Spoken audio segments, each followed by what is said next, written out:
love, courage, truth. Glenn Beck. ESPN is paralyzed with fear and self-righteousness, and it's delightful to watch. You cannot have morals, ESPN, or principles only when it's convenient. Less than 2 weeks ago, ESPN announced a deal with Barstool Sports to produce a weekly late-night TV show based on Barstool's popular podcast, Pardon My Take. Now, Barstool Sports is an online media company that focuses on sports and entertainment, politics, and news through comedy. And they use crude humor to make fun of everything. And their specialty is blatant sexual content. So the employees at Barstool Sports actually have to sign an agreement that they will not object to, and I'm quoting, offensive speech, including conduct and speech that openly and explicitly relates to sex, as well as race, sexual orientation, gender, national origin, religion, disability, and age. End quote. Now, let's remember that the company that just hired them, ESPN, is the company that fired commentators for saying things like chink in the armor or guerrilla tactics, spelled with a U and an E. ESPN is, I think, the chief patient in the asylum of political correctness.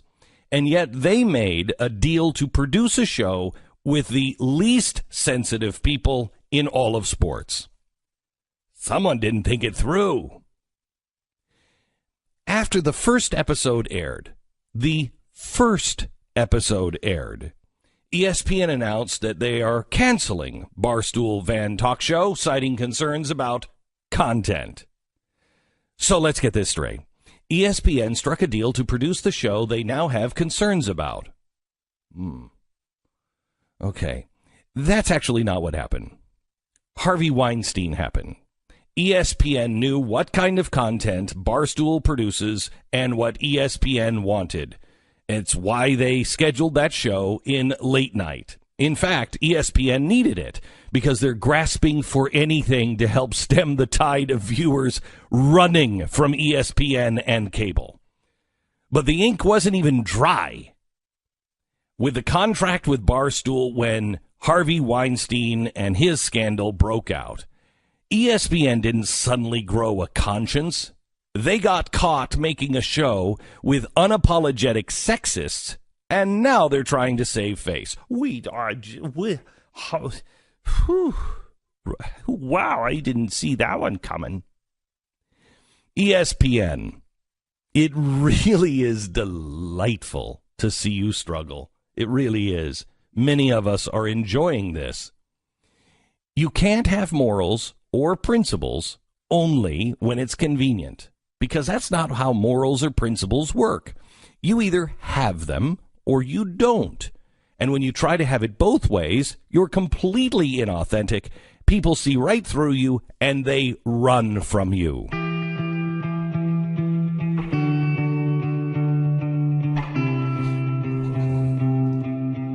Tuesday, October 24th. You're listening to the Glenn Beck program. Now, speaking of being completely inauthentic, have you seen the new ad for CNN?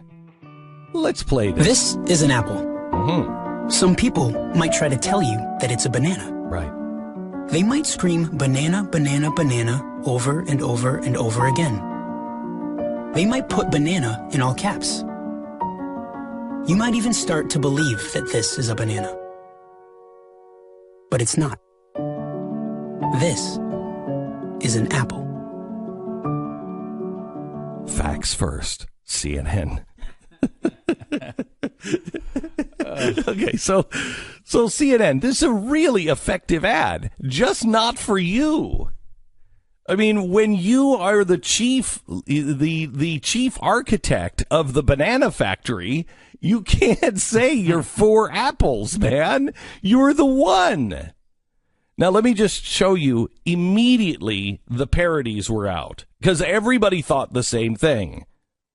So now there's an ad that looks just like the Apple ad, if you will, for CNN, except it just has the bathroom, international symbol of a man. And this is what it says. This is a man. Some people might try to tell you it's a woman. They might scream, woman, woman, woman, over and over and over again. They might put woman in all caps. You might even start to believe that this is a woman. But it's not. This is a man.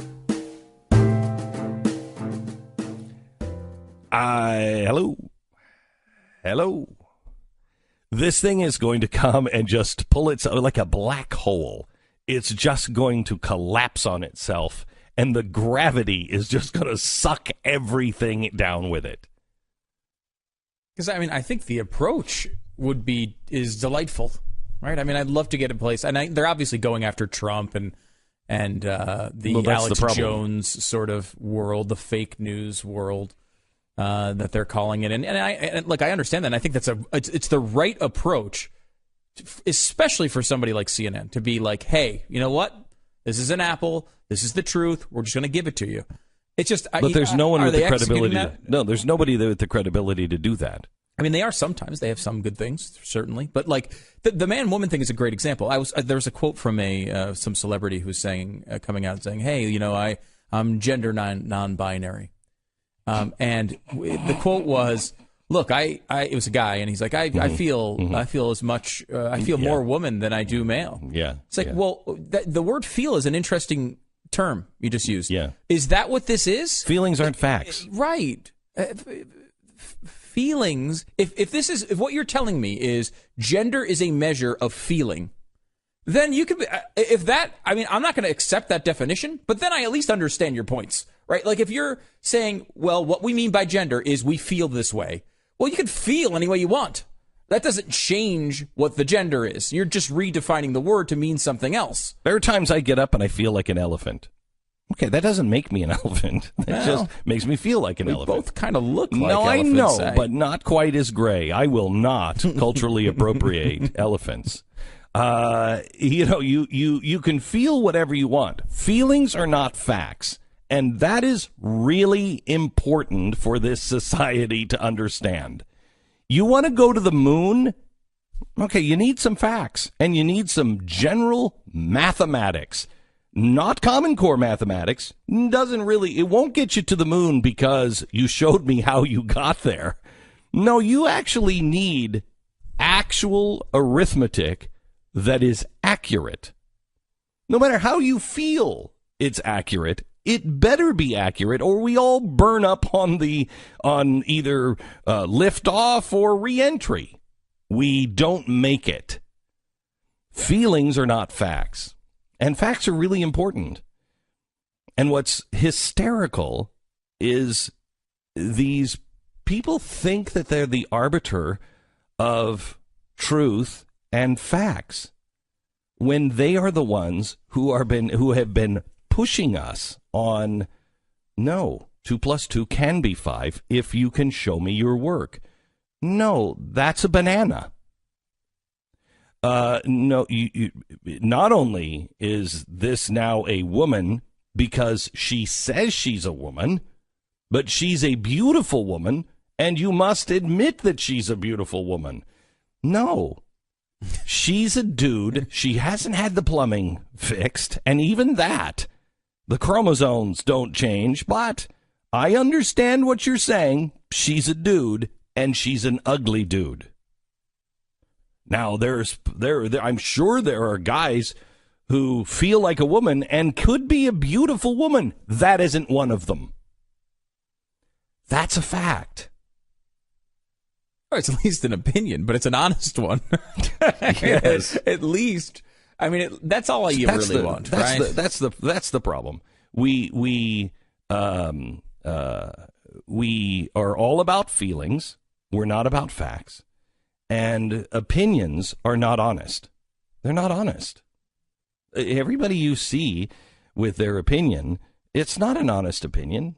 For instance, we have later on in the program, we'll see if we can do this. Can you find campus reform taxes, please? This is college students being approached and saying, this is Bernie Sanders and his tax plan. And listen to what they say. What were your thoughts on Trump's tax plan when you saw it? It's very better for the upper class than anyone else. Pretty much horrible for the middle class, especially the lower class. I mean, not ideal. It's probably not the most efficient nor beneficial to the general populace. Bernie Sanders came out with his plan. Some people call it the compassionate alternative. So we're getting opinions on Bernie's plan. First, one of Bernie Sanders' plans is to enhance the child tax credit, which is tax money given back to families when they have children. Plan. What do you think of that? Positive or negative? Positive. All right. Same. I was a social worker, so I understand how important tax credits like that are. Next up, eliminating the death tax. So when people die, it's a large tax on their estate that goes to their family. What do you think of that? I think that's definitely something that we should be doing. Bernie is planning to lower the small business tax rate to a maximum of 25%. I think that's a positive or negative? I definitely think that's a positive. I feel very positively toward that. My family has a small business, so I would definitely think that's a positive thing. All of these are actually Trump's ideas. This is actually Trump's plan. What? Wow! I am shocked that I do agree with Trump on certain things. I think if you said it was Trump, at least for many people, it would be more opposition to it just because it was Trump. I definitely think there's an initial bias. I mean, I've done it myself. Like, I'll just hear the word Trump and I'm like, ugh. I definitely think that's something to need to be looked over. So, in other words, what needs to be said here is you can say it's a banana, but it's an apple.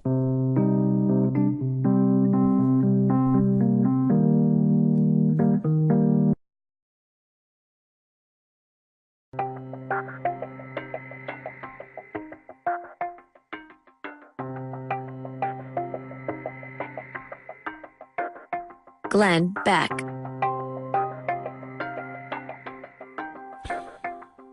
So, Red Book asked the question, maybe you shouldn't dress your kid up as Moana this Halloween. Finally, somebody said it. Finally. It's mid-October, which means Halloween is 2 weeks away, which means it's past time to decide on a Halloween costume for your kid. Chances are you have a child enamored with all things Disney and wants to be all of the princesses, all of them, especially Moana. No, don't do it. Because I know my daughter, who is very young but loves Moana. Mm-hmm. I think she would love to be Moana for Halloween. No, she's got to be a white princess. Well, no, she can't be a white princess because that shows her white privilege. But she cannot be a Polynesian princess. She can't be? No, she cannot be. But why? I mean, cultural appropriation. Well, Moana is a fictional character. No, it's based. It was Disney. It points out in the article that Disney came under fire for this. And they pulled the costume, so you'll have to make your own. The team behind Moana has taken great care to respect the cultures of the Pacific Islands that inspired the film, and we regret that the Maui costume has offended some. So you can't keep Moana. But I mean, Maui's a big character in that movie. No, it would make a lot of sense for a young. No. It's The Rock. I mean, no. The Rock is obviously... I think The Rock is... I think we have enough to say about The Rock, okay? First of all, he's not a rock. Well, no, he's not. Okay, and he's a white guy. No, he's white. I mean, he's successful enough, and he's white. I mean, he grew up in Connecticut. Yeah. I mean he lived a life of white privilege. There's only white people in Connecticut. Well, that's a scientific fact. Sure. So Red Book, Sachi Ferris discusses how her white daughter was torn between dressing as Elsa from Frozen. Oh yeah, and Moana. Those are two good choices for. No, they're not. Ferris expresses concern that while Elsa is a costume that might reinforce the notion, I hate that word, the notion of white privilege. I hate the word notion. I do. Barack Obama ruined it for you, didn't he? Yeah. Mm-hmm. Yeah. Okay. First of all, there are stores that I used to hate that my mother would always take me. She'd always have to go into the fabric store and get, fabric and notions. And I don't know what the hell I did. What is the hell is a notion? What is that? And now Barack Obama with this notion, I can't take it. Anyway. So the Elsa costume might reinforce notions of white privilege, and dressing up as Moana is cultural appropriation. So what's a mother to do? No, wasn't the idea that we needed more Disney princesses? We needed black princesses and Asian princesses and Hispanic princess. We needed princesses of all colors. And now you can't let your kids dress as any of those other princesses unless you are from that culture, which isn't helping. And if you are white, you cannot let your child dress as Snow White. She was part of the rich European ruling class that kept people either serfs or smurfs. I'm not sure. Mm-hmm. So you can't. So we were politically correct. We were not politically correct enough. So we were shamed into creating princesses. Oh my gosh, that were not. Have you read this article? Because you're practically. At this point, you might be saying things like, but I dressed up as Jasmine as a child, and I'm not a racist. That's exactly, because I dressed up as Jasmine as a child, and right. I'm not racist. Right. So that was exactly what I was going to say. Right. But one of the best things about time, Stu, is, I'm quoting Redbook, is that it moves forward, and you should too. Oh, I'm being condescended? This is a condescension from Well, Redbook? If the shoe fits... you can. That's a racist comment, by the way. The shoe? Yeah, the shoe fits. It's like the empty barrel thing. Okay. You can and should strive to be better than you were 10, 20, or 30 years ago. If you missed the mark when you were younger, maybe you should think about using this Halloween as an opportunity to teach your kids about the importance of cultural sensitivity. If your child's dream costume feels questionable, no. I don't think any of the costumes have ever felt questionable. Well, except for like the naughty night nurse with the midnight injections. Guarantee you could find 20 articles in Redbook defending that. Yes. This is... Yes. And you missed the boat as a child. I mean, that's the whole point. Is you can't don't miss have a right to comment on this. Okay. If your child's dream costume feels questionable, just don't throw up your hands and hand over your credit card. You're the parent here. And the onus of what your child wears falls on you. If you were a kid who wore a racist costume, or your kid now wears a racist costume, remember, you're kind of wearing it this Halloween, too. I hope the Earth crashes into the sun. I will tell That's you. what I want. I do too. But I am going out. I'm going Halloween as Moana's grandmother. Are you sure? Not Maui. Glenn Beck.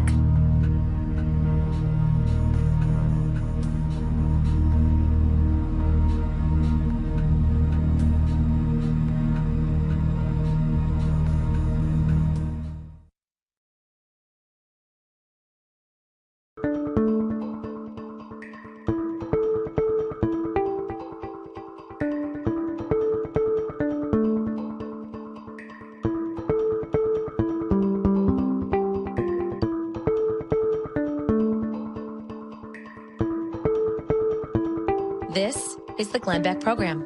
This is an apple. Some people might try to tell you that it's a banana. They might scream banana, banana, banana over and over and over again. They might put banana in all caps. You might even start to believe that this is a banana. But it's not. This is an apple. Facts first. CNN. It doesn't work for CNN. It just doesn't work. And let me explain to CNN why it doesn't work. Let me give you this story from Redbook. The story from Redbook, don't dress your kids up as Mona this Halloween, because the character from Moana,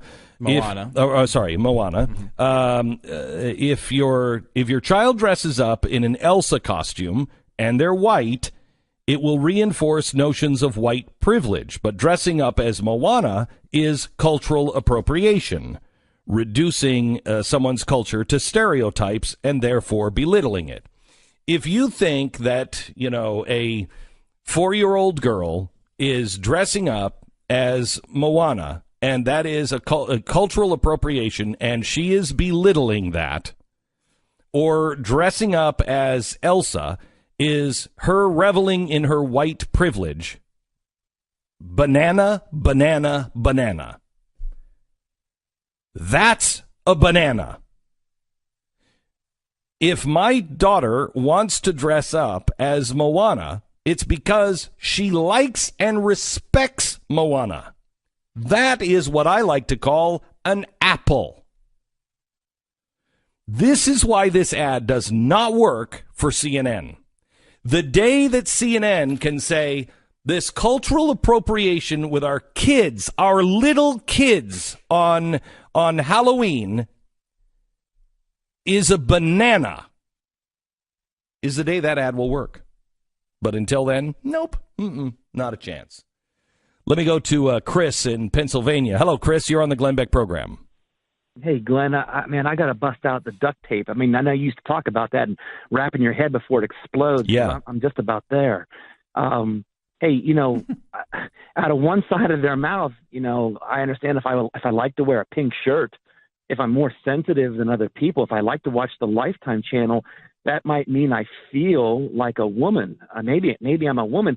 But then on the other side of their mouth, they say that ascribing colors to a gender and saying that a girl has to wear pink, and if she wears pink, it's wrong. I'm just so confused. I'm not sure if I'm supposed to feel a certain gender way or not a certain gender way. Well, you can feel. See, here's what's amazing. You can, again, if I may translate for CNN, banana, banana, banana. Some people can feel like a woman. Some people can feel and identify as a black woman, and they're not. And yet, at the same time, how dare you say you can even relate to the black or female experience? Well, which one is it? Mm-hmm. Is it apples or bananas? I will say too. If my son likes to dress up as The Rock, then it might be cultural appropriation. If we tell him, no, don't you dare do it, then we're discounting The Rock's culture and we're racist because now all of a sudden we're ignoring his cultural background. Either way, I'm a white supremacist. So it's so bizarre because we're not supposed to. They keep telling us we're not supposed to care about these differences. We're all one. We're all supposed to be the same. Yet at the same time, okay, that's Apple. Right, that's an apple. That's Apple. That's an apple.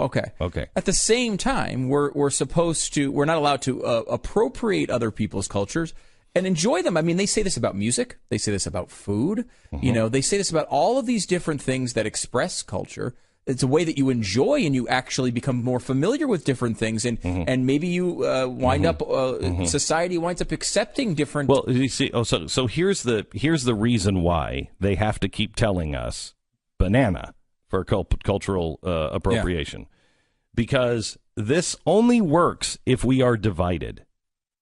So it doesn't work. The idea of, hey, should we have princesses that are different colors from different parts of the world? Sure. And nobody has a problem with that. Mm-hmm. Nobody's like, you know what?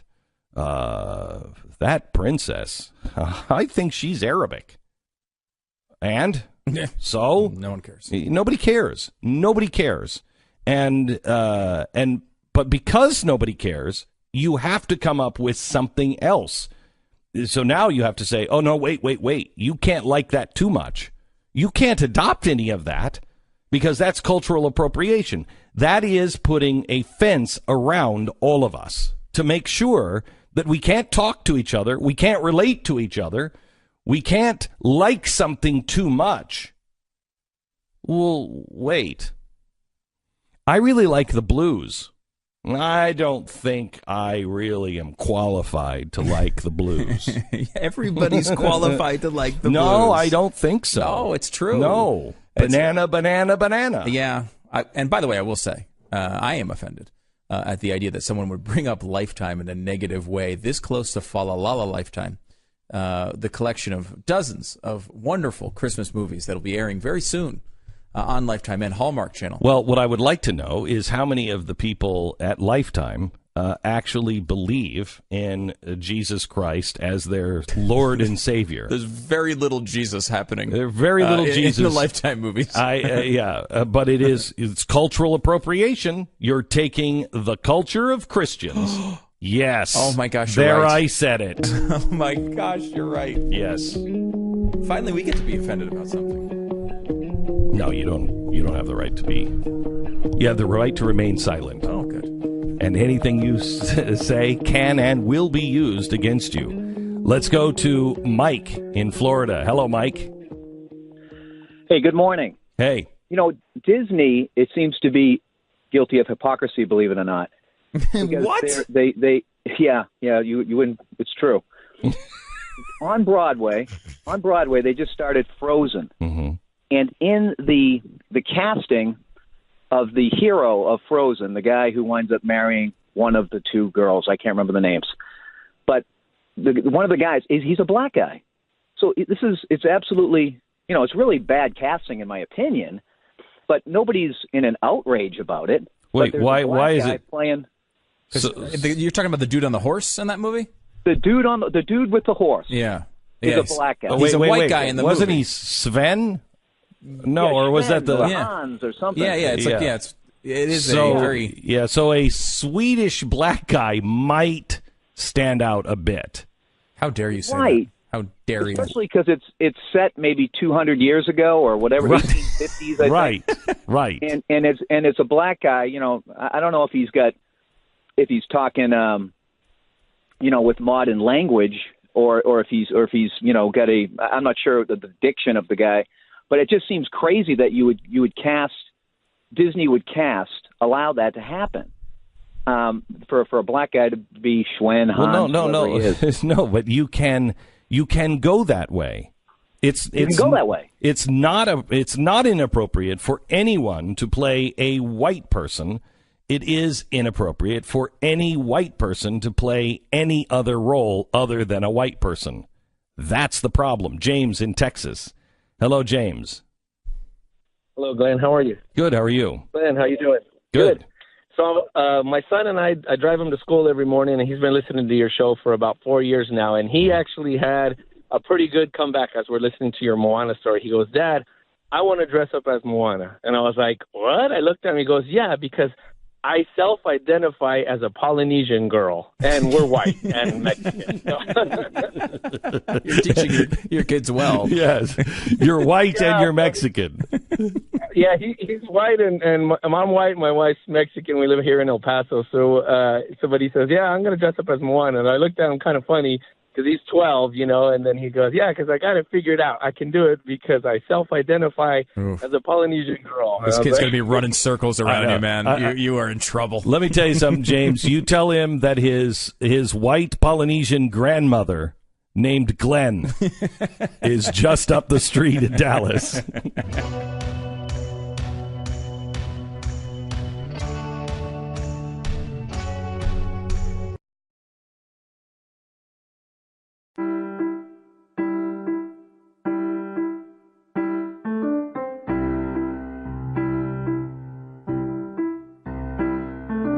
Glenn Beck. So glad you've joined us, especially in Los Angeles. Hello to our new affiliate and new position mornings on KEIB. We are so glad that you joined us every morning in Los Angeles. Thanks, KEIB. And good morning, Los Angeles. Glad you're here. Lots to talk to you about. Let's go to the phone. John in Connecticut. Hello, John. Hey, good morning. Hey, what's up?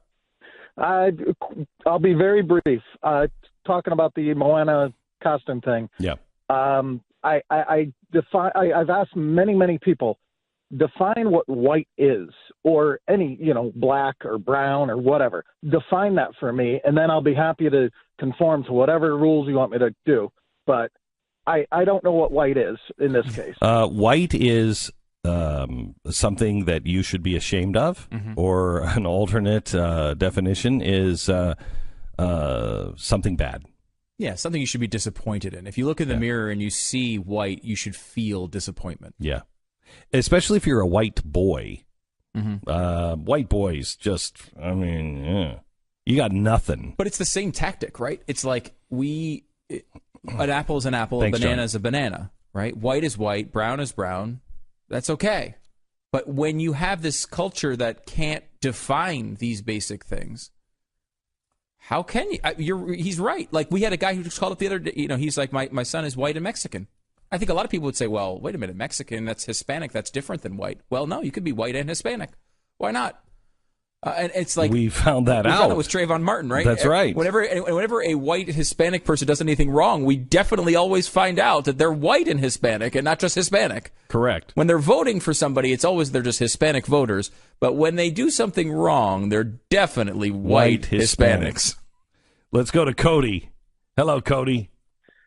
Hey, Glenn, it's great to talk to you. Thank you. I got a quick point. I want to know how much trouble I would get in to have my 3-year-old white, blonde-haired, blue-eyed son dress up as a cowboy and chase around my 5-year-old daughter, who is white, blonde-haired, blue-eyed, dressed up as an Indian princess. Lots. Well, where do you live? Where do you live? I live in Utah. So some. Yeah, because in Utah, it's only 3 to 5 years in prison. Yeah. If you go to California, you're going to get 10 to 20. Yeah, but you do have the NSA there, so they're monitoring this call now. Oh, I'm sure they are. Yeah. Cody, thank you so much for your phone call. It's really crazy. And this Halloween thing. I mean, who was it? Was it the University of Nebraska that had to have a practice Halloween last week? They really did. They had to have a practice Halloween so people could. It was in Indiana, so people could. Oh my gosh! I'm sorry. I just thought of Indiana. It's got Indian in the name. I mean, oh my gosh! Of course they need it. They've got Indian in their name. They weren't Indians. They were Native Americans. Oh my gosh! Anyway, they needed a dress rehearsal so they could tell people, no, you can't do that. I don't know, dude. I've been doing Halloween since I was a little kid. I mean, I think we're okay. Nobody ever got hurt on Halloween. We're okay with people dressing up as bloody mass murderers on Halloween, but we can't dress up as Moana. We can't dress our daughters up as a princess that has a slightly different skin tone. But hey, if you want to dress them up like someone who slashes the throats of teenagers at sleepaway camp, it's totally fine. We are such a freaking weird group of people these days. Well, is your child white? My child is. You know what? I don't know what the definition of white is, Glenn. Yeah. I don't know what the definition of white is. I do. Your child is white, and I'm sorry. What color was Jason? Voorhees? Yeah. I mean, I think white. The parents were white. Mm-hmm. Voorhees. That's definitely a white name. It's definitely a white name. You can tell. Definitely a white name. Mm-hmm. Yeah. So it wouldn't be cultural appropriation. It's just showing white people as they really are. Murderers. Just murderers. They'd probably be fine with that logic. They would. That is their logic.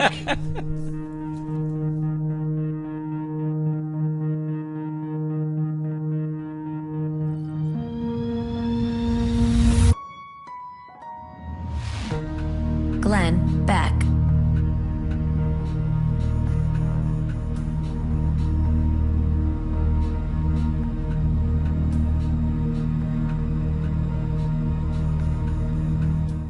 Glenn Beck. The threat from Russia is real, but it has absolutely nothing to do with Donald Trump.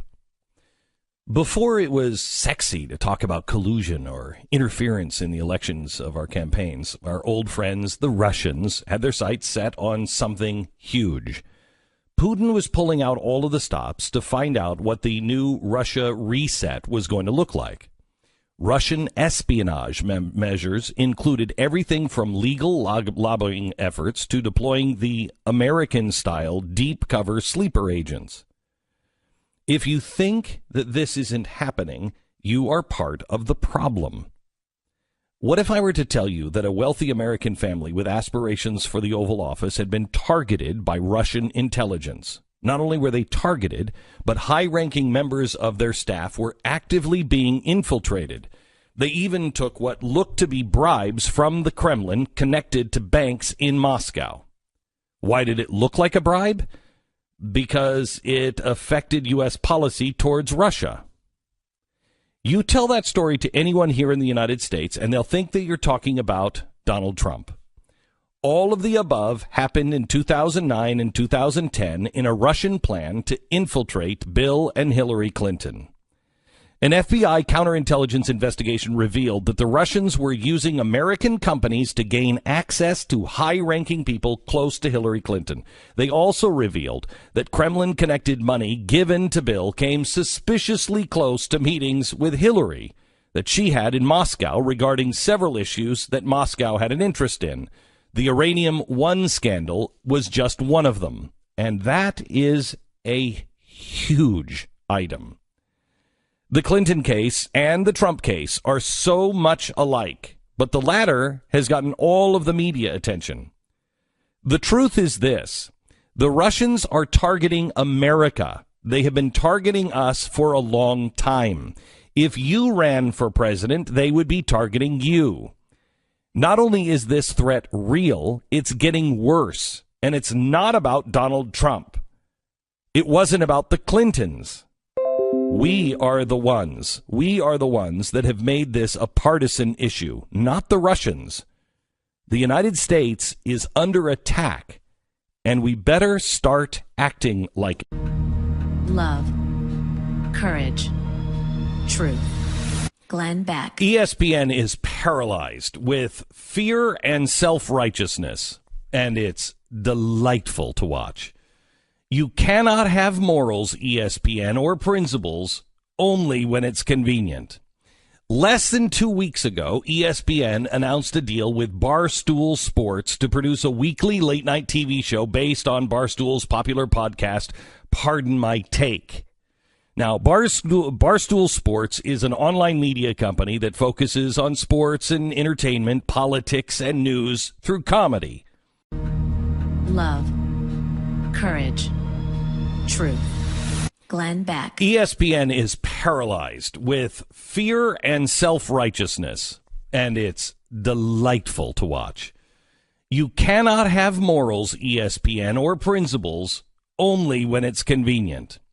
Less than 2 weeks ago, ESPN announced a deal with Barstool Sports to produce a weekly late-night TV show based on Barstool's popular podcast, Pardon My Take. Now, Barstool Sports is an online media company that focuses on sports and entertainment, politics, and news through comedy. Love, courage, truth. Glenn Beck. ESPN is paralyzed with fear and self-righteousness, and it's delightful to watch. You cannot have morals, ESPN, or principles only when it's convenient. Less than 2 weeks ago, ESPN announced a deal with Barstool Sports to produce a weekly late-night TV show based on Barstool's popular podcast, Pardon My Take. Now, Barstool Sports is an online media company that focuses on sports and entertainment, politics, and news through comedy. And they use love, courage, truth.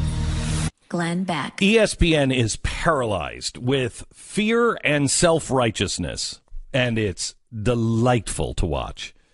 You cannot have morals, ESPN, or principles only when it's convenient. Less than 2 weeks ago, ESPN announced a deal with Barstool Sports to produce a weekly late-night TV show based on Barstool's popular podcast, Pardon My Take.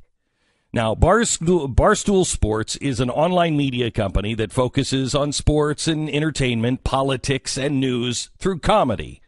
And they use crude humor to make fun of everything. And their specialty is blatant sexual content.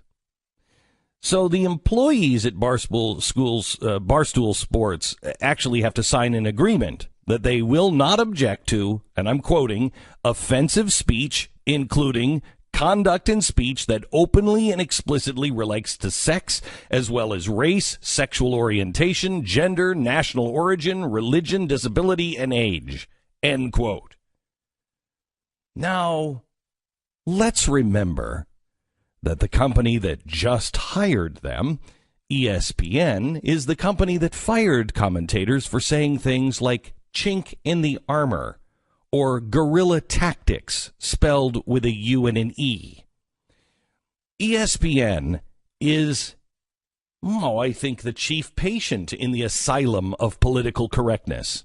And yet they made a deal to produce a show with the least sensitive people in all of sports. Someone didn't think it through. After the first episode aired, ESPN announced that they are canceling Barstool Van Talk Show, citing concerns about content. So let's get this straight. ESPN struck a deal to produce the show they now have concerns about. Okay. That's actually not what happened. Harvey Weinstein happened. ESPN knew is to vilify the other side and raise money to stop that target. Whatever target connects with people, they're going to stand in the way to stop that evil. And that's why you need to vote for them, and that's why you need to give them money. But by doing so, we have stopped looking at what the real story and the real threat actually is. Here's Russia spending millions of dollars and sending spies over to infiltrate the highest levels of our government. Some of them have been arrested. Some of them have been sent back home to Mother Russia. And nobody seems to care. The Russians gained access and got 20% of the uranium in America. 20% of our uranium. That's highly coveted and something we do not want to hand over to the Russians. And we did.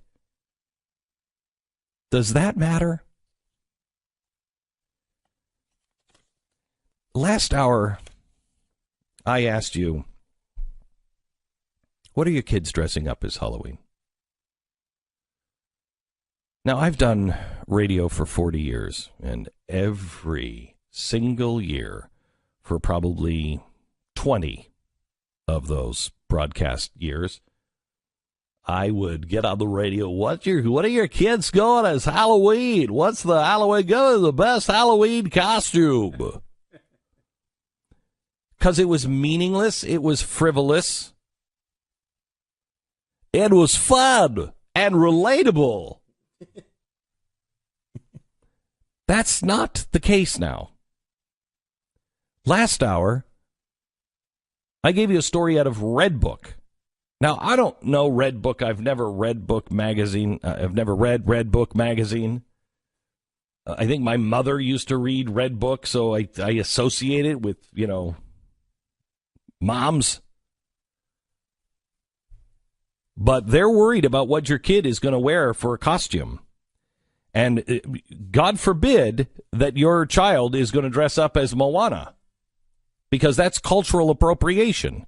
But also, if your child is white, God forbid they dress up as Elsa, because that reinforces the notion of white privilege.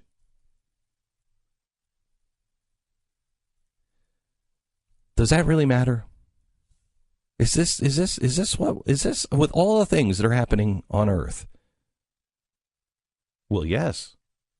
Yes, because we're protecting these cultures, and we're protecting these people, and we're teaching our young girls. What? What are we teaching our young girls? I'm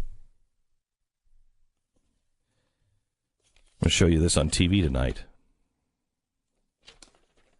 This is a bill of sale. that I have in my hand right now, we paid dearly for. What it says is the Islamic State Office of the Lawyer Legal Court of Mosul, proof of ownership. It has been the object of a contract of marriage on Tuesday. The owner for brother Abu al-Zubair to the captivity of Najma Siad Smile, age 20 years old, honey-colored eyes, thin, short, height is 130 centimeters, dated on the 12th of blank in the Islamic year of 1437. Her fingerprints, the original owner, Abu Manim. The buyer is the brother. I'm the notary, and I declare that the brother Abu and his brother About came to me. They agreed to sell her, sold to his ownership, to the brother for the amount of $1,500 US. Do you know what this is? Do you realize what this is? This is for a 20-year-old Christian girl who was taken by ISIS and sold into slavery. That's what this is. And while we've been arguing about cultural appropriation, while we have been arguing about, oh, these statues hurt my feelings so much, while we've been talking about actually standing up for women, the world isn't standing up for women. There are more slaves today than in the entire 400 years of Western slave trade combined. Don't take my word for it.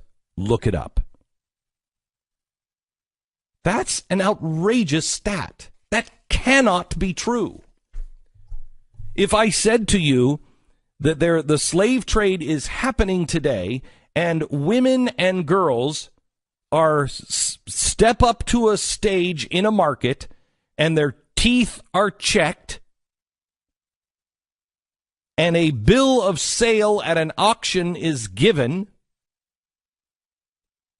you would say that's not happening.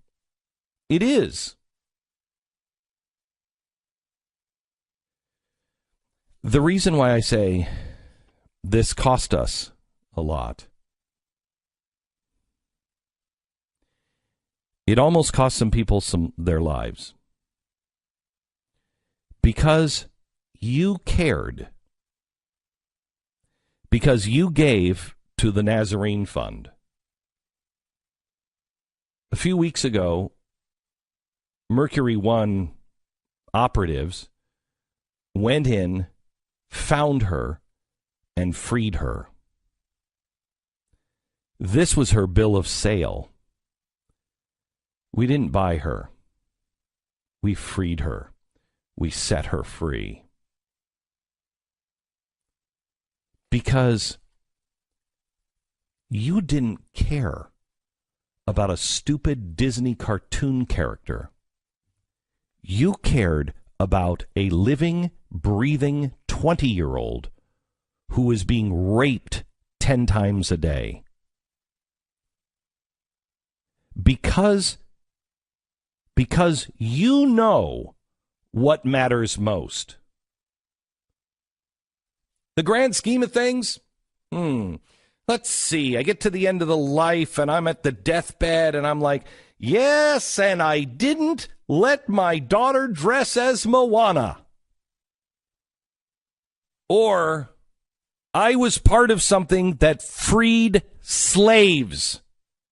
I did everything in my power to wake people up to the slavery that is happening today, and I freed Christian and Yazidi slaves.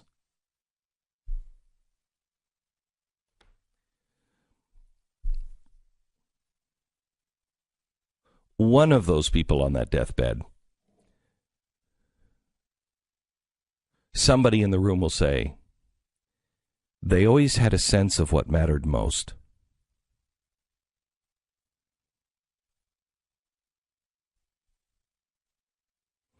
You don't need to tell me what matters most.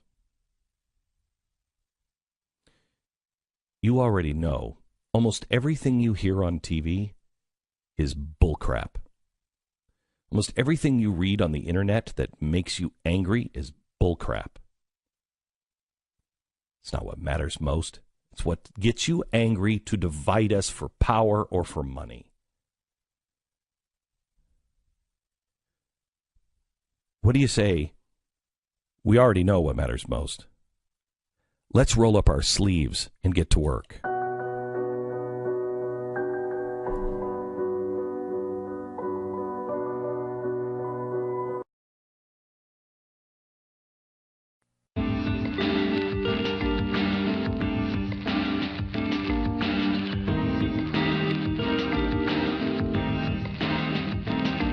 Glenn Beck.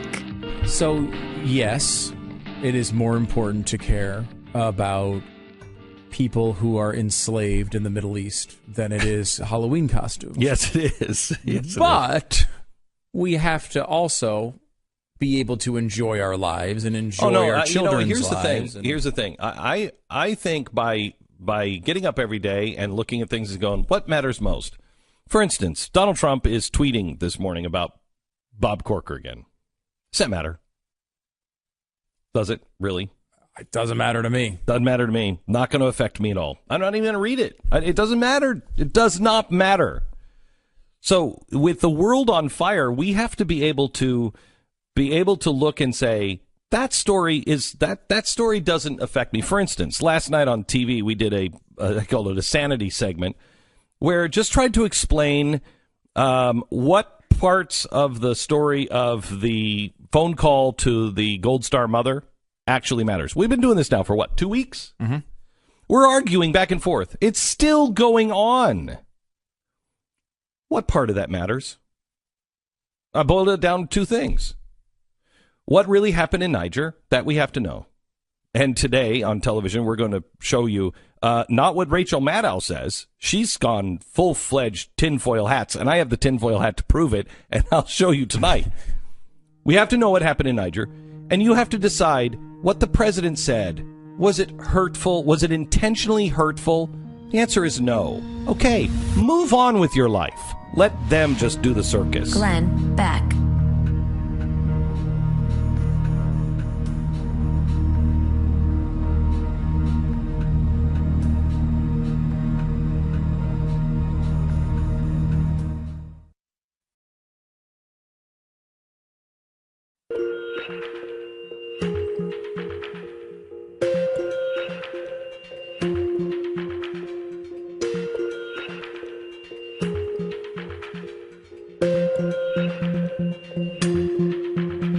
This is the Glenn Beck Program. So,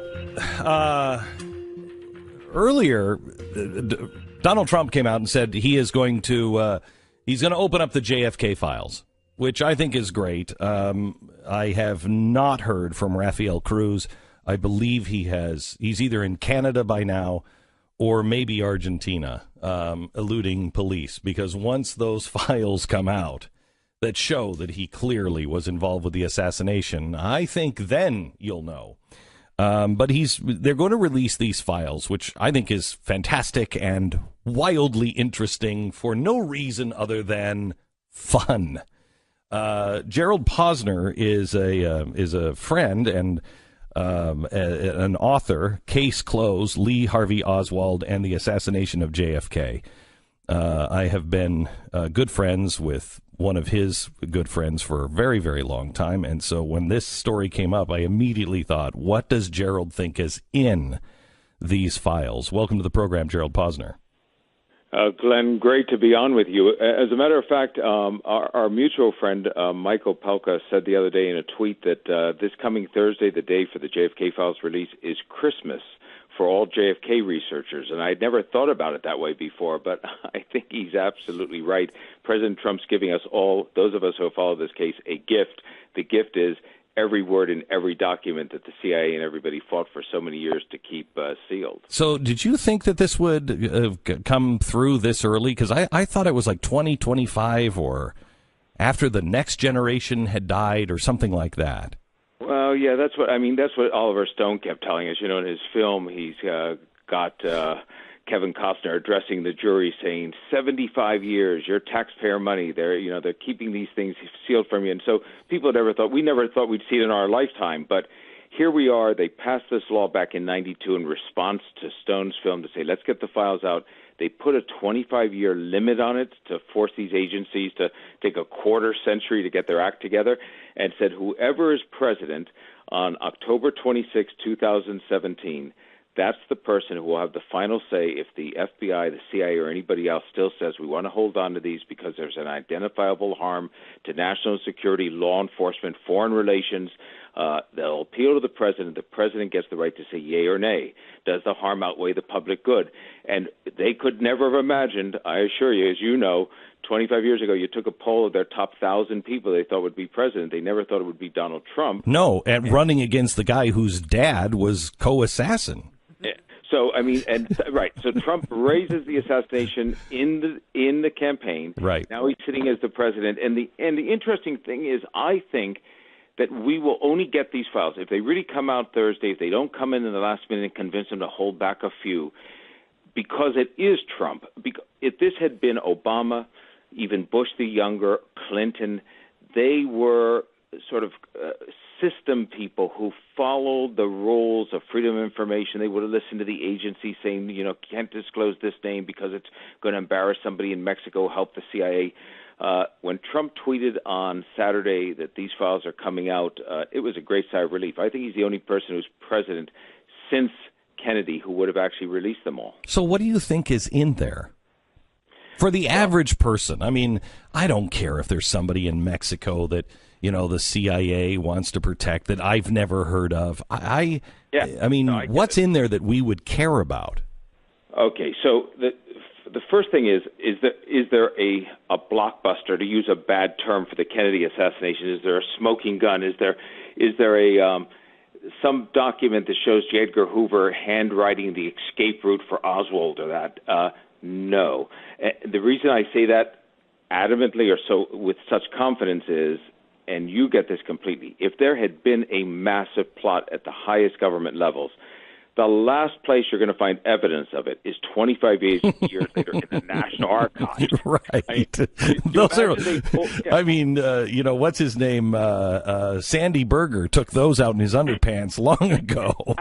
Absolutely. It's just fantastic to think they pulled off the perfect crime in Dallas 54 years ago, but somebody who was responsible for burning the documents forgot and left them in the National Archives. Right. So we're not going to get that. But what we will find, I think that will be of interest, is Oswald visited Mexico City only 7 weeks before the assassination, and not just as a tourist to have, stop by and have some Mexican food. He visited to get to Cuba because he was convinced that was where the real revolution was taking place. He was sick of America, sick of Russia, where he had defected. And he went to the Soviet mission twice, pulled out a gun. They threw him out at one point. They thought he was a little odd, to say the least, and he went to the Cuban mission. Now, Mexico City was a nest of spies. This was the Cold War, 1963. We had the missile standoff just the year before. So the CIA was spying heavily on the Cuban and Soviet missions. What did they learn about Oswald? Castro later boasted to somebody from the American Communist Party that Oswald had said he was going to kill Kennedy. True? I don't know, but it might be in the files. So I do think we will find out what the CIA had learned about Oswald in Mexico City, and then what they didn't share with anybody else, their typical M.O. Gerald, it's been years since I've seen your book. Your theory on Oswald was what? My theory on Oswald is that he is the only shooter at Dealey Plaza that day who hits anybody. So if you had 5 other shooters, the forensics show that the only place that Kennedy got hit was from behind. I'm convinced that that's Oswald. The tougher question, Glenn, is always, did he do it for himself or did he do it for a part of a larger conspiracy? Okay, so wait a minute. I want to make sure I understand the first part first. You said he's the only one that fired a shot that hit somebody. So are you saying, I don't know if there was anybody there, but if there was, it didn't matter? That's right. It didn't matter. That's exactly right. So when I say Lee Harvey Oswald acting alone, that's what the evidence shows to me. That he was the only shooter there. Yeah, that's right. Okay. Yeah, and people say, as they always say, "Oh, I saw somebody in the grassy knoll," and I go through all of that, or I saw somebody in the Now Tex building or underneath the sewer. As Garrison, the New Orleans district attorney, thought there were sewer shooters until he went to Dallas and found out the sewer area was too small to fit somebody under the manhole cover. In the beginning, the country has never believed under 50% that it was a conspiracy, meaning that even within a year of the assassination, within months of the assassination, the Gallup took a poll, and I think 60% thought it was a conspiracy. It dropped to 50 at one point after the Warren Commission, and then started to head up. It was at 95% thought it was a conspiracy after the Stone film, and the last poll done in 2013 showed two-thirds of the American public still thought it was a conspiracy. So we're alone, because I don't think it was a conspiracy. Do you? No, I don't, but I do, Glenn, and I think you get this, why people believe it was. Two major factors. First, it's the first modern American assassination with a rifle from a long distance. So people immediately conjure up Day of the Jackal, spy novels. We're used to somebody running up with a pistol, shooting you at the site, like with Wallace or later with Buck. You get tackled. You know who the shooter is at least. So you have a rifle assassination. The shooter gets away in the immediate aftermath. Then they pick him up. He's a 24-year-old kid who's been to Russia, trying to get to Cuba. He took a pot shot at General Walker, this right-wing general who's running for the governorship of Texas. And he's killed 2 days later by a guy out of Central Casting, a Dallas nightclub owner, Jack Ruby, who's got potential ties to the mob. You've guaranteed you're never going to end the conspiracy theorizing on it. And do you expect to find anything in this about the mob? Yes, I do. There is, a matter of fact, a file that's being held about an attorney for Carlos Marcello, who was the godfather of New Orleans. Many people think the mob was involved. Think that Marcello was kicked out of the country by Bobby Kennedy. He certainly wanted Jack Kennedy and Bobby Kennedy dead, no doubt. I just think that Oswald beat the mob to Kennedy, essentially. They would have patted him on the back and given him a medal, but he just wasn't their boy. And that attorney's file will be interesting. You know this so well. The mob and the CIA were partners in the early 60s trying to kill a head of state. Yes. But it was Castro. It wasn't Kennedy. And they couldn't even wound Castro. They wanted him out. I mean, we didn't want a communist 90 miles from the American shores, and the mob wanted their casinos back. 7 times they tried to get him. The poison in the swimsuit, the exploding cigar, they can't pull it off. And how these Keystone cops who couldn't get rid of Castro supposedly pulled off the perfect crime in Dallas, I have my doubts. So these come out on Thursday, Gerald. Can we have you back on Friday after you've looked at all of them and tell us what you found? Now, there could be, Glenn, I would love that they believe that although there are 3,100 files, it could add up to several 100,000 pages. But not only am I a speed reader, but I will be able to go through these files and look for the names that I know are key. So on Friday, I will give you what I call the first brush look at what comes out of the equivalent of Al Capone's safe. This is Al Capone's safe in terms of these files. And hopefully it'll be a little more interesting than Al Capone's safe. I hope so as well. Gerald Posner from Posner.com is an investigative journalist and author of Case Closed, Lee Harvey Oswald and the Assassination of JFK. We'll talk to you Thursday, Gerald. Thanks a lot. Thanks so much. Bye.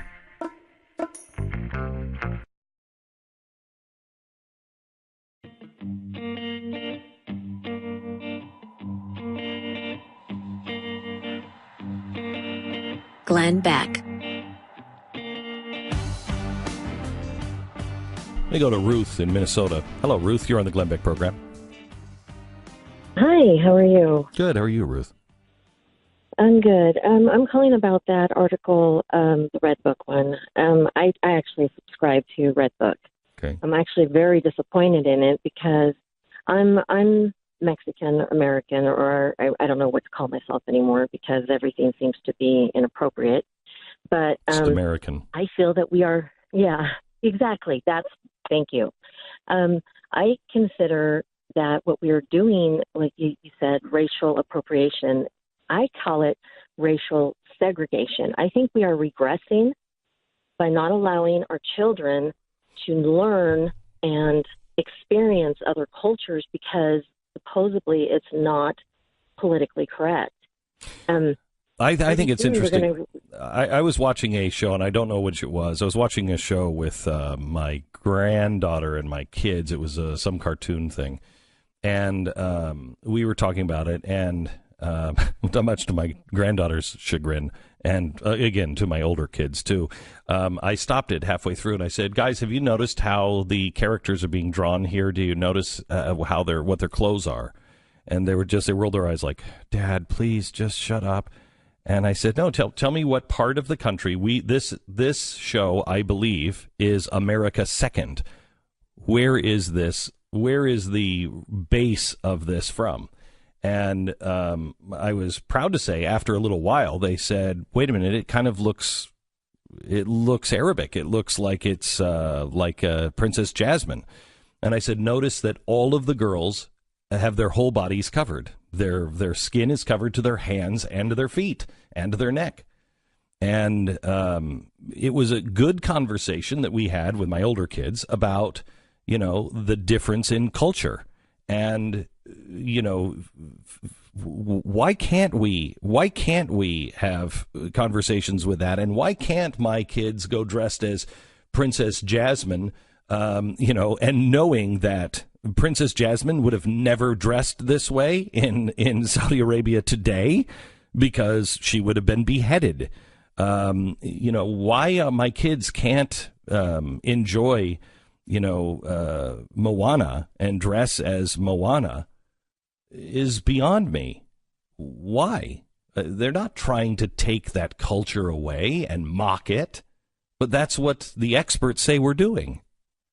The whole thing's a celebration of the culture. The whole movie is a celebration of the culture. They work for years and years to be very loyal to the mythology behind it. It was a big deal. And Ruth, your point is exactly right. We are going back, and we're being segregated intentionally. If we can't engage in people's culture and we can't, bring it in and be a part of it, all of us, well, then it is separate. And the only ones that can celebrate it are Polynesians. Well, I don't live around a lot of Polynesians. I used to. I don't now. So there's no one around me that can dress as Moana. That's ridiculous. It's just ridiculous.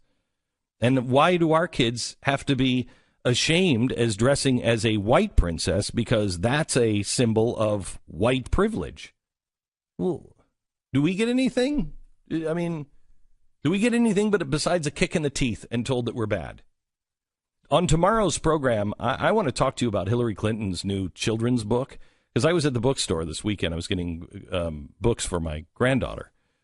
And I noticed a trend in children's books, and we need to talk about it. That'll be on tomorrow's program.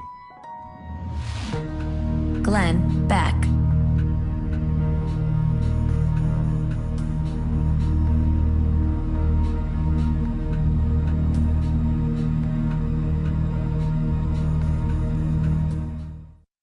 Love, courage, truth. Glenn Beck. The simple picture captured an idyllic moment in time. Smiling faces of a father and daughter, a family friend, shining in the California sun right there on the coast of California. Couldn't have been a more idyllic, beautiful day. This happy picture brought sadness to the courtroom because the photograph was taken only moments before Kate Steinle was killed by a bullet in the back. Her father said, with his lower lip trembling uncontrollably, she was having trouble breathing all of a sudden, and I couldn't figure out what was happening. Kate couldn't have known it at the time, but her fate was sealed when she just passed by a homeless man on Pier 14 in San Francisco. The trial is resuming today, the trial of this homeless man accused of shooting Kate. His name is Jose Inez Garcia Zarata, but he's also known as Juan Francisco Lopez Sanchez. He's pleaded not guilty to second-degree murder. His lawyers argue that the shooting was just an accident. He fired recklessly into the crowd, single shot. It ricocheted off the pier into Stiley's back. He didn't know what he was even doing, according to the prosecution. He was spinning around in a chair on the pier, and he happened to find this gun, and he just pointed the gun accidentally, and it went off. It really doesn't matter if it was an accident or not. Kate Steinle is dead. The Steinle family will forever mourn the loss of their daughter. And it's all because of Garcia Zarata. Should not have been on Pier 14 on that bright summer day. He shouldn't have been in California. He should have never stolen that Sig Sauer that he claims he found on the pier. He shouldn't have been in our country. If our immigration laws were actually enforced, you wouldn't know Kate Steinle's name. But she'd be alive today. Instead, her name is known as the tragic consequence of our broken immigration system. The trial starts up again today. Our prayers go out to the Steinle family. Our prayers go out to the jurors. Our prayers go out to Juan Francisco Lopez Sanchez. And our prayers and our hopes are that justice will be done.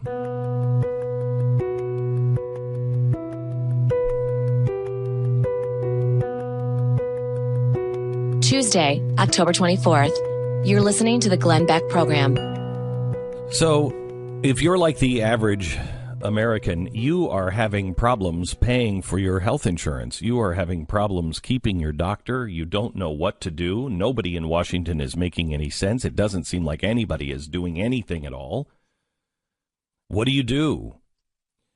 Well, if you're a doctor, there are things that you can do. And I want to introduce you to a guy I read about a couple of weeks ago, Dr. Ryan Neuhoffel. I think, am I saying your name right, Dr. Neuhoffel?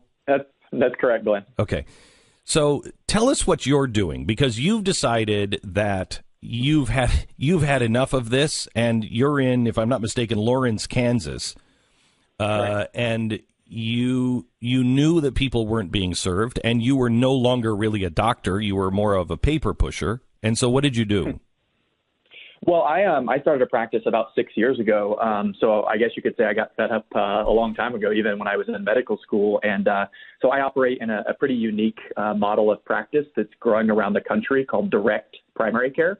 And basically what that is it allows patients to have a direct and simple relationship with me, their primary care doctor. It's organized around a membership fee, much like Netflix or a gym. Mm-hmm. And we're just able to serve people's needs in an innovative way and not be distracted by all of the bullcrap that comes along with the normal system. So you don't take insurance? No. And so how much is the monthly fee? So on average, my monthly fee for all of my patients combined is about $43 per member per month. So some people pay a little more, some people a little less. Families get a discount, and doctors around the country are doing this. And it's not just a few of us rogue people anymore. There's hundreds and maybe close to 1,000 primary care physicians doing this model or something very similar to it. I will tell you that I have, I still try to purchase the best health insurance that money can buy for my employees and for myself for catastrophic. But this is the system that I use. I have a doctor, and I pay him a retainer, I guess, and I can go see him when I want to go see him. And I'm glad that this is starting to come around, because the one thing that is good about this is when you are paying for it yourself, the doctor doesn't just say, oh, go here to get this done. He knows which tests cost the most money where, and where you can get them inexpensive, an inexpensive run of that test. Do you provide that as well? Yeah, Yeah, absolutely. I think it changes the whole dynamic. If you really look at it, although doctors are very caring people and trying to serve people and provide them great care, ultimately, if you're using insurance, the insurance company or the government, if you're in a program like that, is the real customer. So the patient at that point is kind of a billing vessel of sorts. And whenever you enter into these direct relationships, it changes the way that the doctor thinks about things. It changes the way the patient does, and inherently provides transparency. And so I'm working for my patients now as opposed to a third party. So how does that explain that to the average person? Because I think the average person knows this. When you hear your doctor say, "Are you insured?" Who's your insurance provider? What they're asking you, and correct me if I'm wrong, what they're asking you is, I know the insurance providers, and some of them accept some things, some don't accept others, and so I just need to know how to navigate and how to write. Instead of, now that, you don't have insurance, if you don't have insurance, your doctor says, okay, so here are the options, and it's never just, here's a $3,000 test. Yeah, well, I think the thing that's most difficult for people is actually the language. So people across the political spectrum use terminology like health insurance and health care, and they don't even really make a distinction between what those two things mean. So when you hear a lot of politicians talk, they'll say, we're giving you health care. Well, they're kind of giving you an insurance product that gives you a network of doctors, but that gets all very confusing. So what we're doing is we're stripping away all of that stuff. And much like if someone was purchasing food or something else in their life, I am serving my customers, my patients, and I have to be fully transparent in that. So we're very aware of what stuff costs. Whereas if I was billing an insurance company, it's kind of this backroom stuff, and there's a bunch of complicated contracts. So yeah, it's a totally different way to approach healthcare. So this is good if you're the run-of-the-mill, I've got the sniffles, I have the cold, I'm even a broken arm, et cetera, et cetera. But what happens to your patients when you can't deal with it and they've got to go to a specialist and it's going to be expensive? Well, I think one of the big downsides of the system that we have, it has devalued primary care to such a degree that most people don't really recognize that a family physician like myself can take care of a lot of really complicated stuff. So I do take care of a very broad spectrum of stuff. And I think in the normal system, because doctors are so rushed and we don't get to spend time with our patients, we're paid on a volume basis that we often do end up ordering stuff and referring people to specialists when we could have taken care of it ourselves, but we're trying to get to the next patient. So I think that's the first thing to recognize is that primary care, if it were done correctly and valued high enough, that we could provide more service. But really what you're getting into is there is a point where financially insurance starts to make sense. What I think we're challenging is that doing most people's healthcare across the spectrum of care through a third party doesn't make a lot of sense. So yeah, there is a point where insurance makes sense, but is that at $100? Is that at $1,000? Is that at $10,000? It kind of depends on the person. Talking to Dr. Ryan Neuhoffel. Doctor, you have this, this is a great idea, and I think everyone looks at this and says, wow, this would be a perfect way to knock out 90% of the stuff that could happen to me as far as healthcare goes. It seems to me, though, that the current system really would discourage this in that you're going to get fined if you don't have insurance and you decide to go this way. How are you dealing with that? And is this a problem with a lot of the patients that you have? Yeah, I'm not advocating people not have insurance. In fact, I do the opposite. I think insurance makes sense for certain things. A great analogy, if we tried to use car insurance to cover everything related to our car, if we tried to oil use changes, it to pay for our gas, oil changes, tire rotations, shampooing our carpets in our car, that wouldn't make a lot of sense. Now, if our car gets totaled and it costs $20,000 to replace, that trade-off of insurance makes sense. And the same thing with homeowners insurance. So yeah, there needs to be a safety net, an insurance policy of some type, whether that's government-based or private-based, to where that makes sense. So right now in the current system, because of all of the mandates they're basically, the ACA and many things before it are forcing people to pay a third party, a financial institution, which we call an insurance company, to kind of manage all of their money for them. And I think that clearly that's led to many of the ills in our current healthcare system. Because it's more than just not having insurance at all. It's also the restrictions they put on higher deductible plans. There are so many things that must be covered by these insurance policies. I mean, if you could combine what you're doing, a monthly fee, you can go when you need to go, with a high deductible plan for only the worst catastrophic stuff, that is a great formula for a family, but it's not. It's really discouraged right now. Well, yeah, you can get, in fact, I mean, I'm sure your audience will tell you this, is that they have been forced into a high deductible. And so a lot of the patients we're serving, who end up getting a bronze plan or their employer switches them to a plan with a high deductible, they really start seeing the value and transparency and upfront prices and not overpaying for things. So, yes, in a sense, I think we should move to kind of a more true catastrophic system. And I think that could be done in a lot of ways. But our entire healthcare system is built upon kind of an understanding of what healthcare was looking like in 1930 through 1970. Sure. And, healthcare is a much more integral part of our lives now. People have chronic diseases they live their entire lives with. And in 1960, whenever we, developed Medicare and Medicaid and even going back further, healthcare really couldn't do a whole lot. It could kind of, do surgery to save you. But I think healthcare right now looks so much different. We're trying to kind of fit a round peg in a square hole at this point.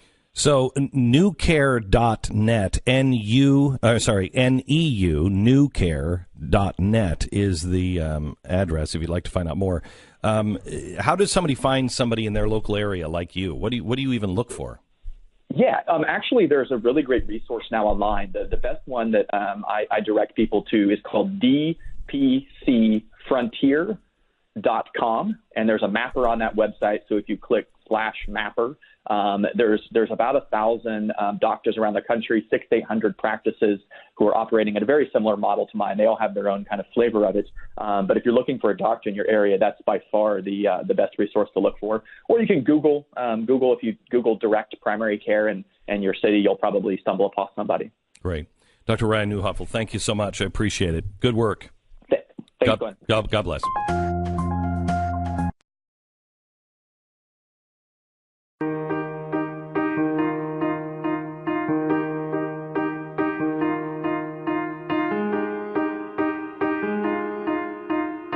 Glenn Beck.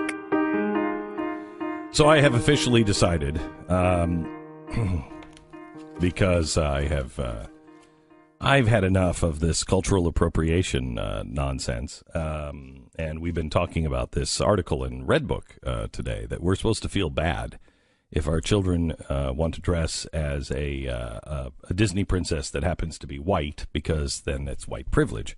But you should also feel bad if they want to go as Moana, because that's cultural appropriation. So if you have kids that are white, just stay home. Haven't you done enough already? Well, your first mistake is having a kid if you're white. Stop it. Exactly right. We've got enough white people, okay? Look at what they're doing. Thank you. So I've decided that I'm going to go not as Moana. I'm going to go as Moana's grandmother. And I think Stu should go as my attorney. You'll need an attorney if you dress as Moana's grandmother. I think I make one sexy Moana's grandmother. Yeah, I could see that actually. Right? And she's a bit curmudgeonly, I would say, in the film. I can do that. Really? You can? I can. Wow. So you're not actually appropriating culture if you dress as a curmudgeon. No, she is appropriating mine. That's right. See, we turned this around. Yeah. So you're really going to go as Moana's grandmother? I think you. Yeah. I think you'd look very nice. I think you look very nice, and I think I have the same shape that she had possibly in the cartoon. The only thing is, sadly, she may be in better shape than I am.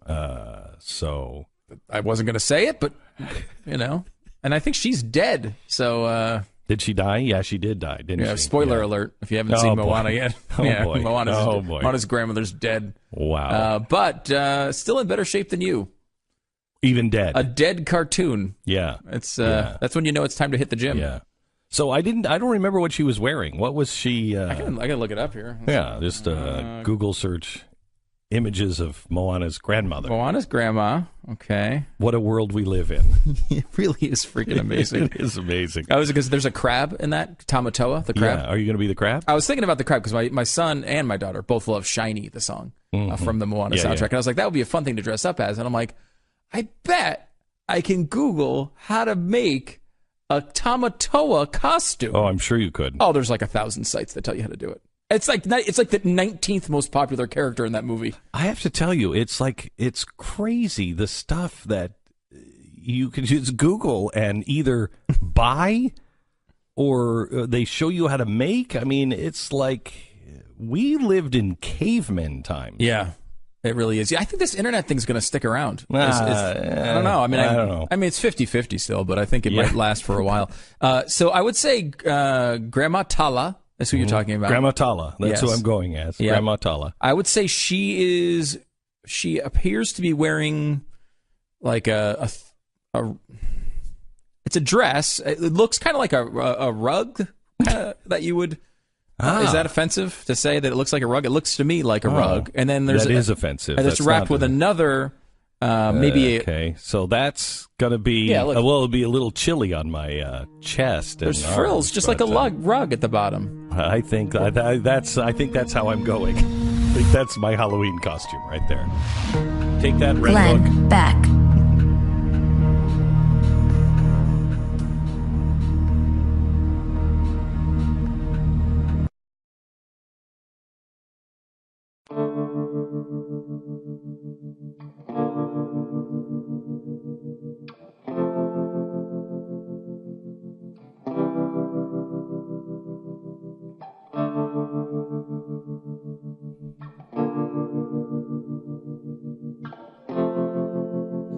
You're listening to the Glenn Beck program. So,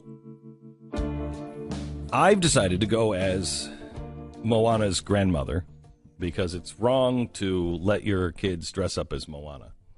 So I'm going to go as Moana's grandmother, which is really 3 strikes you're out.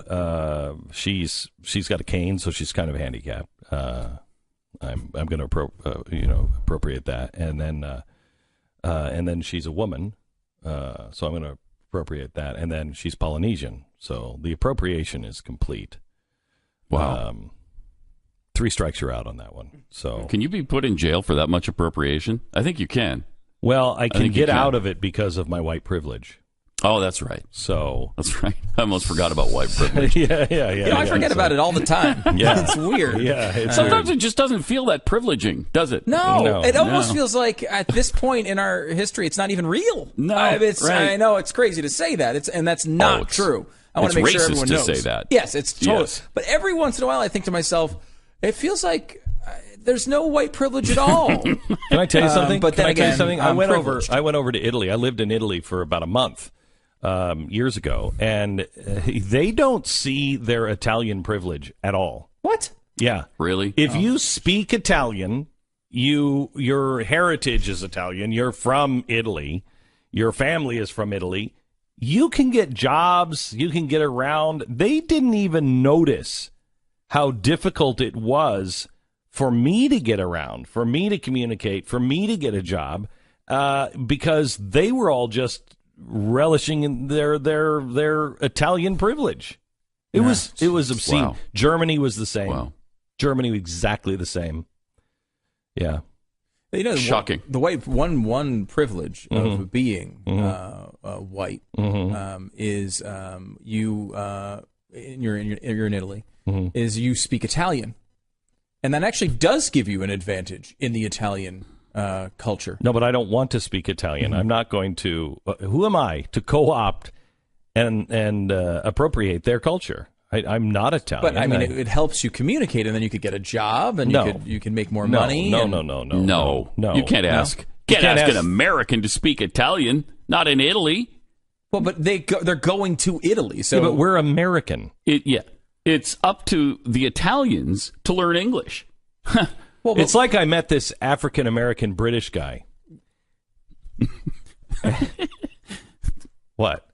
Nothing. Okay. So I'm waiting for the rest of the story. Yeah, so I met this African-American British guy, and he was trying to say to me, I'm not African-American. And I'm like, look at yourself. Yeah, What right. are you talking about? Don't be in denial. Yeah. Don't. Embrace your African-Americanness. And he's like, I'm British. And I said, I understand that. You're a British African-American.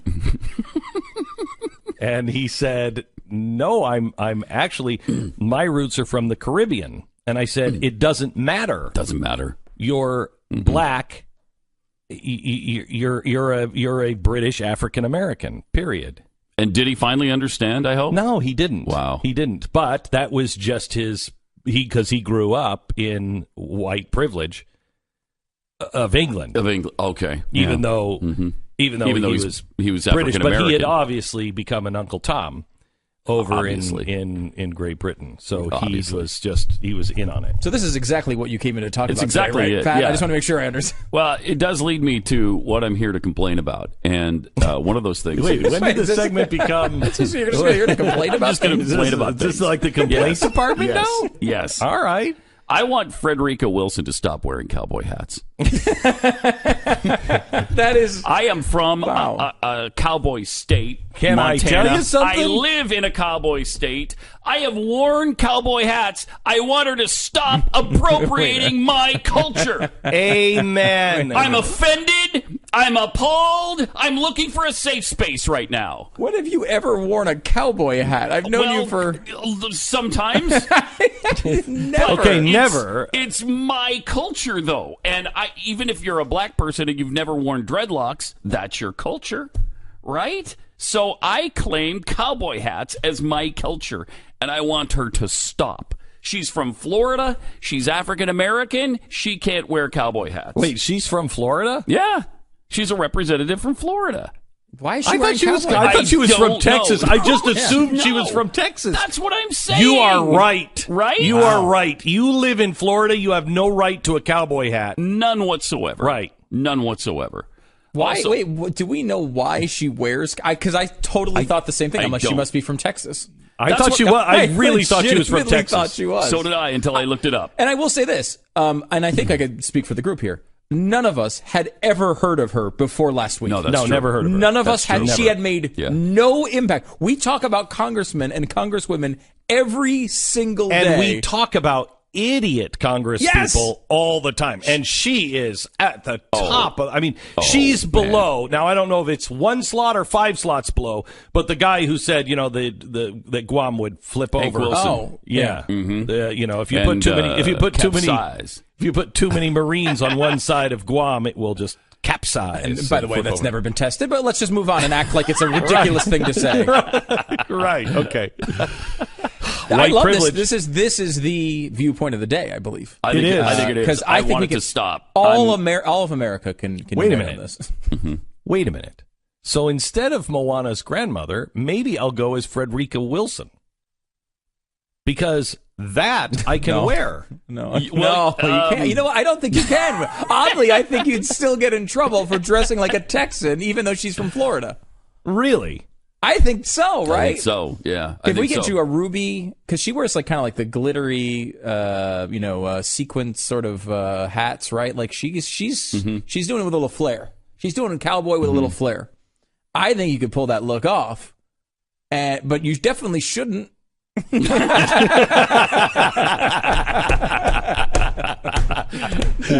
But you're right, Pat. She's appropriating my culture. She is. She is. She is. Is there an explanation Where is she that from? exists? Where is she from that she's wearing cowboy hats? She's where from Florida. originally? I know she lives in Florida now, but nobody actually is from Florida. There have been a few people actually born in Florida. No, it was like the Aztecs, and then they all disappeared, and then people started moving from New York. So the number 3 search result when you search for Frederica Wilson is Frederica Wilson hats. It's what she's known for. It seriously is. And you know what? She's not only appropriating the cowboy and Texas, she's also appropriating that really hideous Republican Party convention look. Yeah, she is. Right? Yeah, she That's is. the way those old ladies dress Yes. at the Republican convention, and you're like, okay. That are from Texas. So, right. You're like, turn it down. Turn it down. All right. Are you seeing the state she was born in? I'm just seeing... Wilson is known for her large and colorful hats, of which she owns several hundred. Wow. Several hundred? They're going to tell us about income inequality? She's got several hundred hats? Several hundred? Are they all cowboy hats? It does seem like they're all cowboy hats. She was born in Miami, Florida.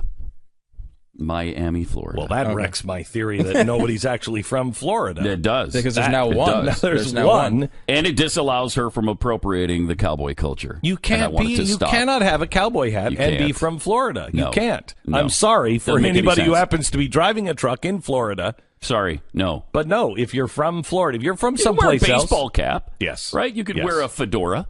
You know, Maybe. some people can pull that off. Yeah, you could wear a flamingo hat. Yes. Don't even know what those are, but you could wear that. You could. You could wear a swimmer's cap, Mickey Mouse ears. You could cannot wear a beret, but you can't wear a cowboy hat. Not when you're in Florida. Not when you're from Florida. I would have to disagree with you with the beret. You can't wear a beret? No. You're appropriating French culture then. Yeah, you could maybe with the right paperwork, if you're in New Orleans or Louisiana. Then you What kind of paperwork would you need for that? That you show you're some sort of Papers Frenchie. to show, okay. Yeah, so there's Cajun at least. Yeah, I'm going to give it to you, but not all courts will. No, probably not. Yeah. Probably not. She has gone on through efforts to get Congress to lift its ban on head coverings during House sessions, and you say these Congress people don't do anything. You know, this goes back to 1837. I mean, it's only been 170 years. She's going to get this done. At some point, you're going to be able to wear a head covering. The in founders Congress. didn't have a problem with head coverings. Yeah. They did not. It's in the Constitution in the Good and Plenty Clause, I believe. I think it is. So when did she get to Congress? 2010. She's been there this flamboyant 7 years. For 7 years. We only heard of her last week. Wow, she's done nothing. Well, the only thing that she seems to really have made any news over this time, as I'm looking through her profile here, is that she was outspoken on the Trayvon Martin case, in which she said that George Zimmerman hunted Trayvon Martin based simply on his race. It is not how I remember that story at all. No. Interestingly, that doesn't seem to be the thing that occurred there. He was out hunting wabbits. African Americans. Yes. He's out. And any African American would do. Wabbit, wabbit, wabbit. That is.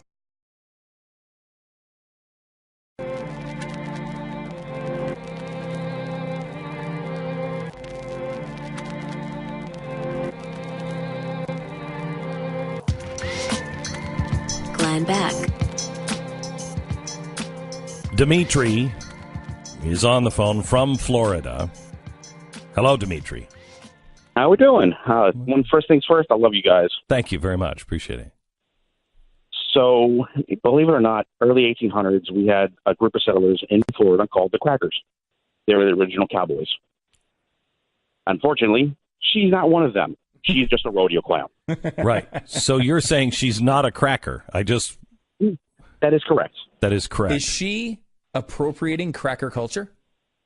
I would think so. Oh, my gosh. Wow. Look wow. at this. Now, Dimitri, you're not a cowboy. That is correct also. Right. You don't have a cowboy hat because your name is Dimitri. No, actually, I do have a cowboy hat, but that's not why. I'm actually Greek. No. Oh, I think everyone in the audience is like, oh, he is a Greek cowboy. Put some Windex on it. That I saw that. Okay, so Dimitri, I believe, though, is a Russian name. So you've appropriated the Russian culture for your name, or your parents did. How do you live with that? No, I don't. You don't? Because, believe it or not, I actually have proof that it's a Greek name. No. No, we're just what do gonna- you mean? No. He said he has proof. Yeah, no. No, he's a guy on the phone. Who are you going to believe? The guy on the radio who has his own talk show, or this guy from This is Florida? why I love you guys. Right. And by the way, definitely this guy from Florida is who I'm believing. Dimitri, thanks for calling, man. Let's go to Stephanie. Hello, Stephanie. You're on the Glenn Beck program. Hi, Glenn. It's an honor and a privilege. Oh, my gosh. I'm calling from Central Pennsylvania. Okay. My daughter's costume option was she wants to be Pennywise from It, okay? She's been Elsa. She's been Alice in Wonderland. She's been Kim Possible, if you remember her, very strong female. But she's also Clara in the Nutcracker this year. So, as I was telling your call screener, what kind of privilege is that? That's a lot of privilege. And now she wants to be Pennywise. Yes. I don't know. You may need some psychotic medication going from Clara to Pennywise. Let me go quickly to Becky. I've only got less than a minute, Becky. Go ahead. Hey, Glenn. I was just calling to make a comment. There's a little bit of the Red Book article that I agree with, and that's when they said, as a parent, if we let our kids wear these costumes, then ultimately we're wearing the costumes. Well, and I agree with it a little bit. But what I think is, if as a parent I allow my kids to believe that if they wear a Moana costume, they are somehow racist, or if they are wearing an Elsa costume, they're showing their white privilege, aren't I also kind of an idiot? And I'm And so, yes. to be an idiot as well. Yes, I think That works. I think that works. Yes, she brought it Becky. around. Yes, Becky, I love you. Thank you so much. We'll see you tonight, 5:00, when we take a monologue of Rachel Maddow's apart, old blackboard school style. Glenn Beck.